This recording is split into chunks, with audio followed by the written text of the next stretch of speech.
Okay, it's me, Paul Theron, back again with the Blunders, a fresh, hot take on the National Health Initiative. Where did this thing came from? Dropped on us about 10 days ago by the Health Minister, like a dog dropping a huge stinking turd in your kitchen. You walk into the room one morning and, oh my God, what is that stench? Now, of course, the whole thing is completely and utterly unworkable. It's an absolute shocker. It's been drafted by people who've got such an overwhelming belief in the idea of state intervention that they cannot conceive, even for a moment, of the idea that it will be totally and utterly impossible to implement. But you know what? That's not my main complaint. No, my main complaint is that people who should know better are saying, well, perhaps we should accommodate this NHI monster and see how it goes in practice. You know, maybe it won't be so bad after all. Bullshit! This thing needs to be resisted in its entirety because it is an attack on personal freedom and individual liberty in our country. Another thing that these apologist fools are saying is, no, don't worry, it's bad policy, but it'll never be implemented. Let's not worry, they'll fail. Well, I think that's fucking irresponsible. So let me repeat myself. This thing needs to be resisted at its roots because it is an attack on personal freedom and individual liberty in this country. Let's review the detailed subsections of the problem we have. First of all, the National Health Initiative is a shocking attack on savers in the private medical aid schemes. Remember how the schemes work for a minute. About 4 million people in this country and their dependents, so that's close to about 8.5 million South Africans in total, take their own money by their free choice and pay it over every single month to ensure that their families have adequate savings for a high level of medical care if they get sick, or if they get in a car accident, or if they get fucking cancer when they're old.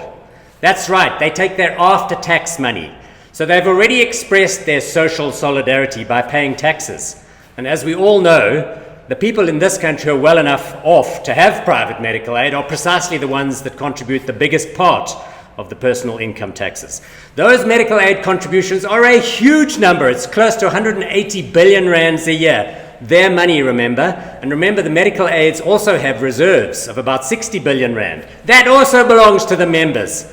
And this NHI seeks to have those reserves slurped up by the government escape agency and use whatever they're going to do with it. I don't know, give it to Eskom to plug the hole there. No. Next, the NHI is a shocking attack on the individual liberty of medical specialists, practitioners, and all of the other operatives in the system, many of whom have qualified themselves for many, many years of tough academic struggle at great cost to themselves.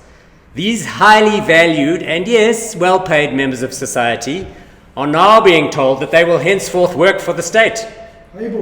Anyone with an ID can walk into their medical rooms and get treated, and then the specialist, has to send the bill to the government and hope that they'll get paid at the end of the day. And what is more, every single service will be price capped. So every single practitioner, whether they are highly skilled or not, whether they trained for 20 years to become the best specialist in the world, will be told, no, you can only charge that for that particular service, which is the same as everyone else. I mean, fuck off. That is absolutely absurd and ridiculous. Now remember, the NHI is also a shocking attack on medical aid administrators, the companies that do the administration, principally those like Discovery and MedScheme. These are listed companies that have been building up their businesses for the last 30 years.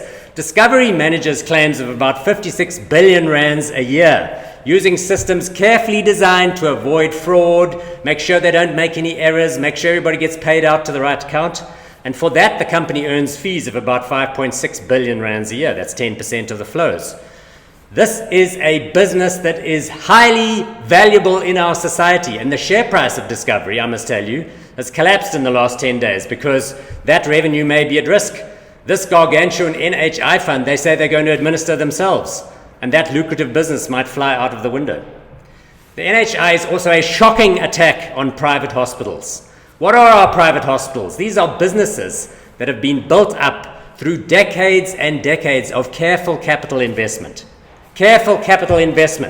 Investment in theatres, investment in equipment, investment in buildings. Now they're going to be told by the Minister of Health whether they're allowed to stay open and what they're allowed to charge in their operating theatres. What a fucking disgrace. It's absurd and ridiculous. And finally, this NHI is a shocking attack on pharma companies, the makers of medical equipment, drugs, and the medical devices that go into human bodies. Again, huge businesses, some of them local, some of them international. Who is the Minister of Health to decide what the latest drugs should cost, or what the latest hip replacement developed in the USA should be costing an individual? What does he know? He or she is an elected politician.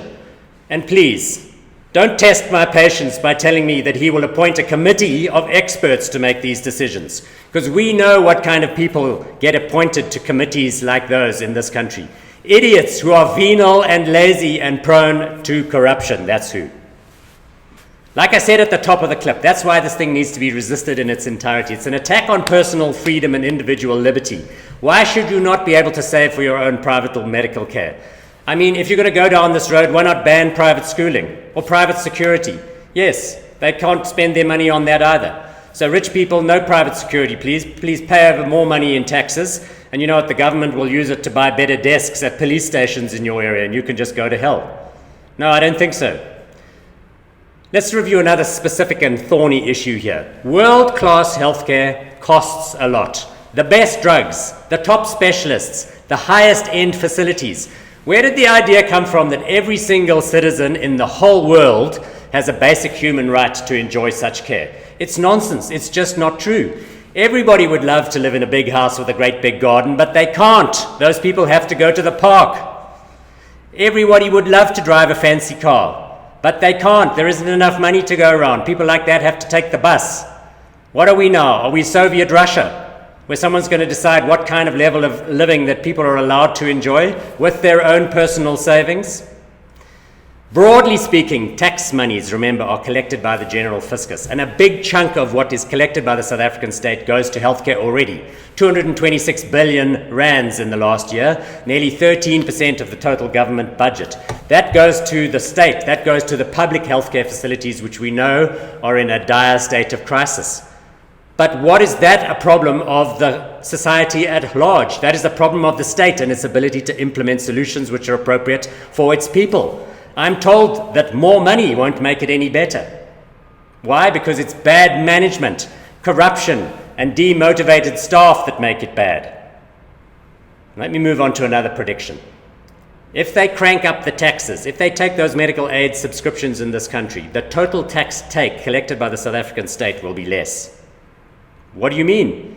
What I'm telling you is that if the government decides that they're going to grab the medical aid contributions and crank up payroll taxes, the total amount of money collected in taxes in this country will go down. Why? Because it's going to be devastating for the overall state of tax compliance. We've already seen that with recent increases in the marginal tax rates in this country. One more thing I need to air. In the tiny minds of our leaders, the private medical aid sector are a disaster. The whole private sector is a disaster, and it's crying out for more regulation by the minister. That is nonsense. The private medical aid industry in this country is world class.